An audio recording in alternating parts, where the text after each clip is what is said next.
Isa rin po sa mga naging malaking balita nito nakaraang linggo ay yung kung ano ho ba ang maituturing na food poor sa ating pong lipunan. Yan daw pong mababa sa 21 piso. Kada tao po 21 pesos below na kaya mong gastusin sa pagkain, ikaw ay food poor. Pero kung above o mas mataas sa 21, hindi ka na raw food poor. Ang dami yung nag-react. O kasi kung sabihin mo ng 31 per meal, 51 per meal, 6, ang layo pa rin. O dahil parang ang pinaka-ideal nga. Ito, dyan kahapon weekend sinubukan kong sa mga turo-turo. Habang pagkapalengke, sinubukan kong dumaan doon. Aba, per meal. Oo, 115. Yun, bitin pa nga, alam po. Tinikman ko lang yung mapagkain. Hindi pa yan yung mga kinakainan na karamihan sa atin, mga fast food, mga sikat na mga kainan na maaring mas mataas pa sa 115 pesos sa kanilang gagastusin. Oo. Chichirya yung banguste nando iba yan ang mga bilanggo, ganun din pala. Nagre-request din sila. Bay, malaman natin kung ano ba pinagmulan po nito. Nakakasakit na ba't? Kaya kailangan ng taasan ng budget ng ating pong mga bilanggo. Pagkain para sa kanila. Ang spokesperson ng Bureau of Jail Management and Penology, si Jail Chief Inspector J. Rex Bustenera. Inspector Bustenera, magandang umaga po sa inyo. Si Orly Trinidad po ito sa DCWB. Magandang umaga po, Sir Orly, at sa mga sumusubaybay sa ating umaga ngayon. Magandang umaga po. O sana naman hindi namin na-istorbo ang inyong makabulhang weekend po ngayon, Inspector. Napakaaga ho kasi ng aming tawag, pero maraming salamat sa inyong pagtanggap. Nakapag-almusal na ho ba kayo at magkano ang inyong budget sa inyong almusal? Chief Inspector Bustenera, sir. Magandang umaga po.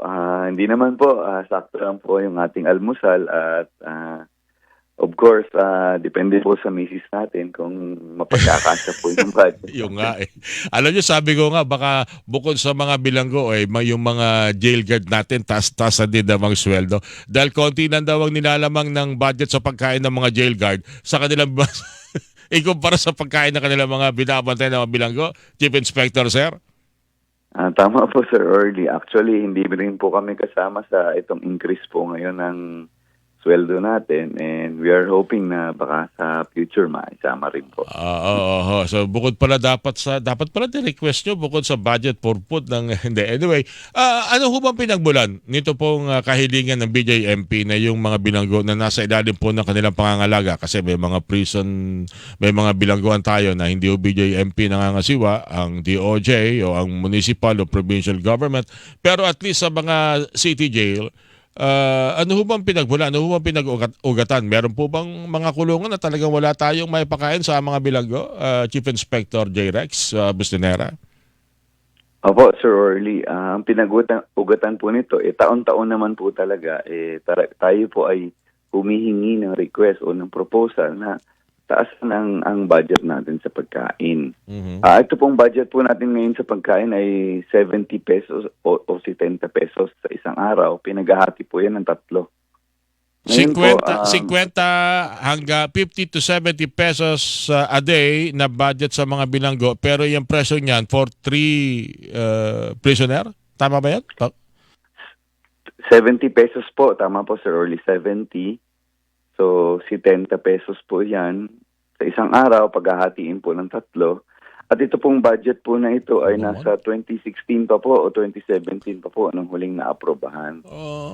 At ang amin lamang pong panalangin, since 2017 pa lang pa ho yung budget na po na yan, marami na hong nagdaan na inflation, market prices, increase sa ating mga pagbili ng mga ingredients. Baka ho pwede lamang na mataasan na ho kasi talagang marami na ho nagdaan, hindi lang ho yung ilang taon mula 2016, kundi yung pandemic. Alam natin na tumaas yung mga presyo ng mga bilihin. Yun lamang po, baka po pwedeng mataasan. Okay, Chief Inspector Bustenera, every year kanyo, inyo itong nire-request, hinihiling sa inyong pambansang budget. Hindi ba ito na-aproba? Hindi ho ba ito napagbibigyan man lang kahit na isang beses ng DBM? So far, sir, hindi pa ho ito napagbibigyan. For several years, pe-present naman ho tayo ng justification at ng reason bakit kailangan natin mag-increase. Pero of course, kami po ay kumbaga sumasang-ayon kung ano lamang po ang wisdom ng ating mga budget makers. naintindihan naman ho natin na may mga prioridad din ng mga programa. Okay, naunawaan natin ito. Kaya lang, hindi naman como mga bilanggo ito, hahayaan na lang natin. At saka, naintindihan din naman natin na karamihan po sa ating mga bilanggo, kasi habang sinasabi sa inyo, Chief Inspector Bosenera, alam natin na may mga bilanggo na may mga nagdadala ng pagkain. Yung may mga bumibisita sa kanila, ano po. At sa kanilang pagbisita, may mga pagkain naman talagang ibinibigay sa kanila. At least matugunan yung 2 meal sa isang araw na kanilang pangangailangan. Pero mas marami, correct me if I'm wrong, mas marami kasi ngayon, ayon sa report, ayon sa mga observation ng ating mga kaibigan sa BJMP, maraming mga bilanggo ang walang kaanak na bumibisita sa kanila. Tama ho ba yun, Chief Inspector?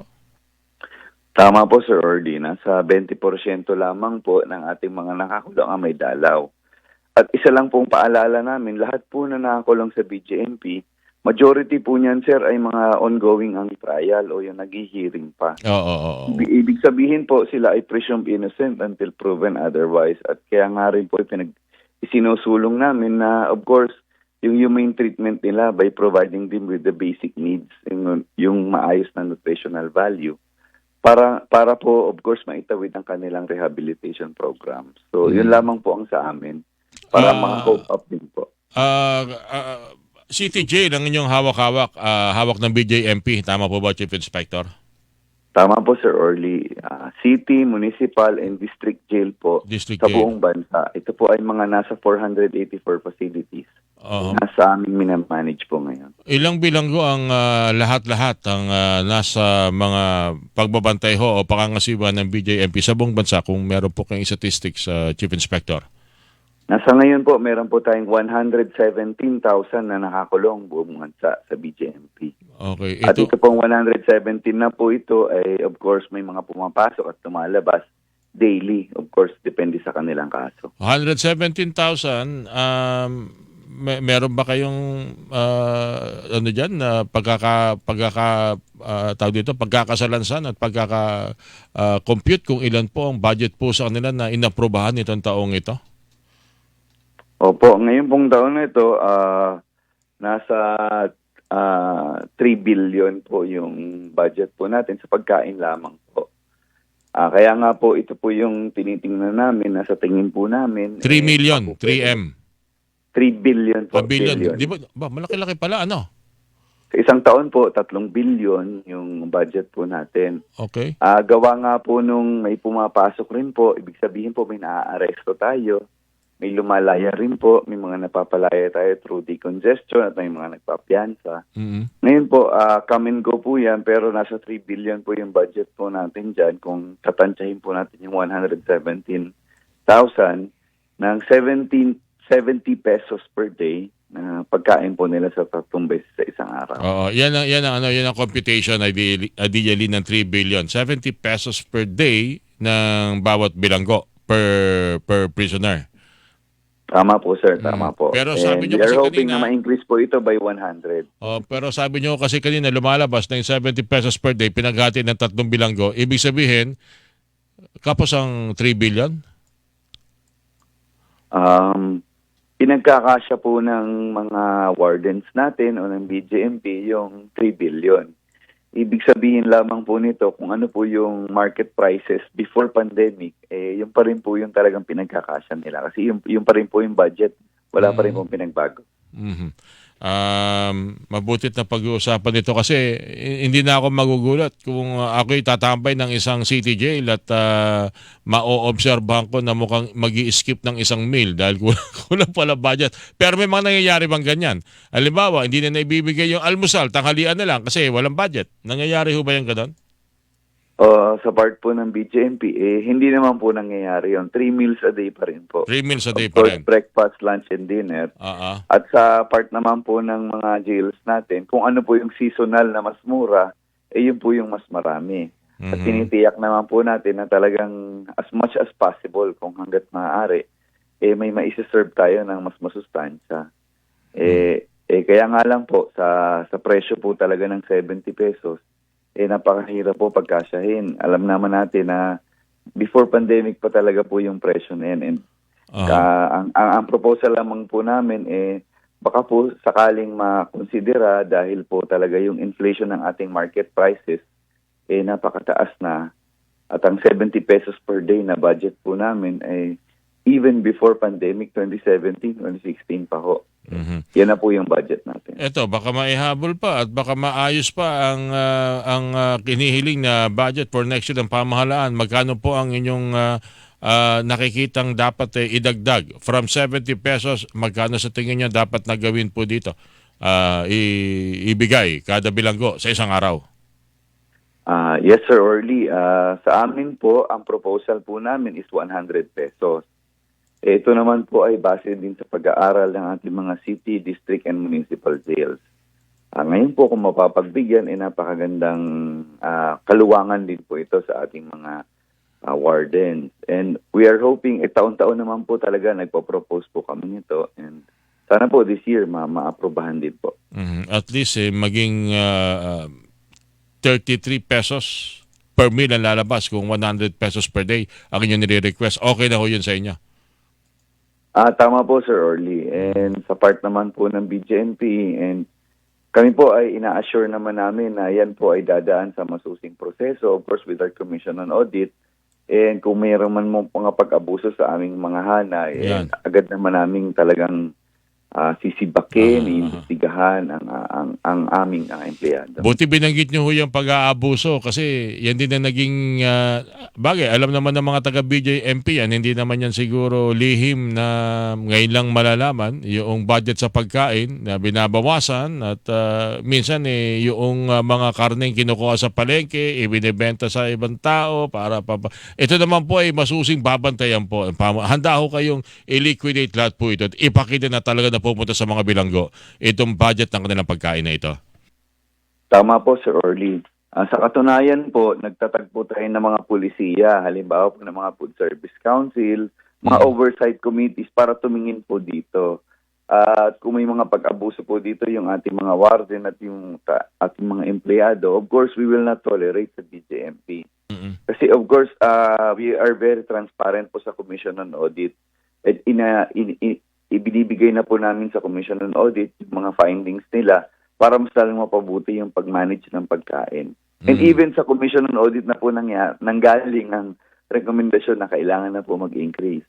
Even ang ating mga civic groups, mga interest groups, ay opo, talagang sila na po ang nabibigay ng rekomendasyon din na amin pong basihan na sana po magtaas na mula 70 pesos kasi po talaga since 2017 pa ho itong budget na to. At alam naman natin yung pinag-iba ng presyo ng bilihin nung 2017 at nung ngayong taon. Kaya yan amin lang naman po, kung mapagbibigyan ng ating mga mambabatas, taon-taon naman ho kami nagpo-propose.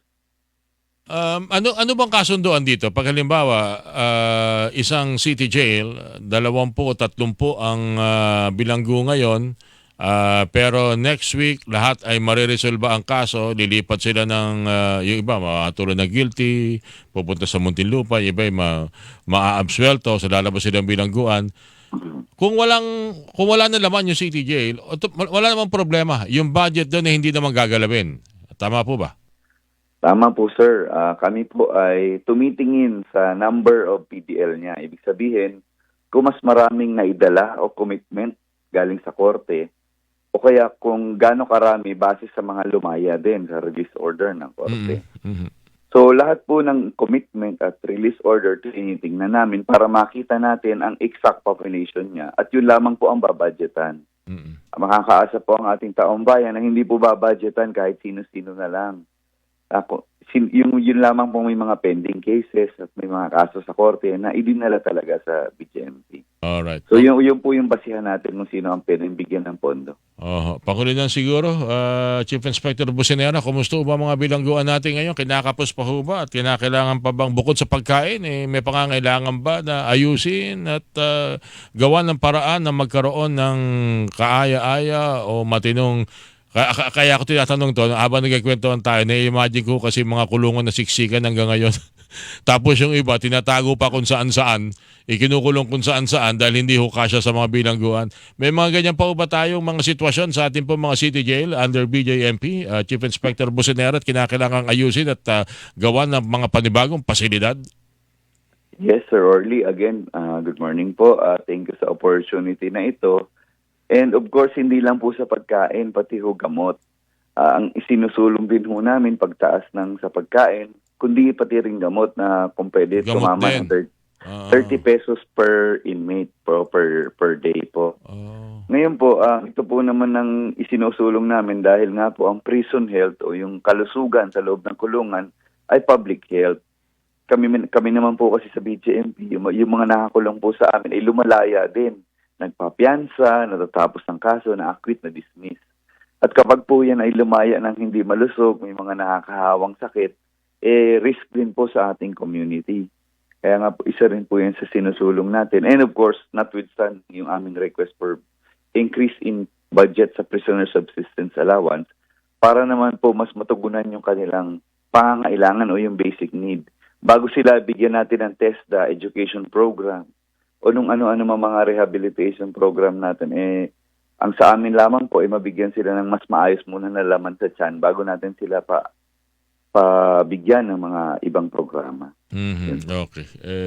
Hindi ko na tatanungin kung anong pangangailangan ng mga personnel ninyo. Siguro yun naman ipaparating ng ng DILG sa ating DBM at nang ma-request ng proper budgeting para po sa ating mula sa ating pambansang maaprobahan ng Kongreso. Ano po? Sa ngayon po ba may mga pangangailangan pa ang ating BJP personnel na dapat tingnan?